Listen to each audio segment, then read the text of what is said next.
Kyllä on taas ihmeellinen tää kevätsää. Onhan se joo. Ajattele, aamulla oli 10 astetta pakkasta ja nyt se on noussut 5 asteeseen. Että mitä? Niin, että pakka on noussut 10 asteesta 5 asteeseen. Siiskö noussut vai? Niin. Oot sä nyt ihan tosissaan? Tietysti ole, miten niin?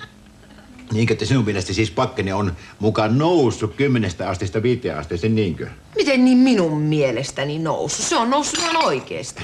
No kun ei ole. Katsopas, kun pakkanen laskee 10 asteesta 5 asteeseen eikä suinkaan nouse sillä erolla vaan. No kuule, varmaan nousee. Tuu vaikka itse katsomaan. Ja sössön. Miten sä voit väittää, että pakkanen nousee, jos se kerran vähenee? No kai mulla on silmät päässä. Kyllä minä tiedän, mikä on ylöspäin ja mikä on alaspäin. Niin mitä sitten? Kuule, oletko sä koskaan nähnyt mittaria?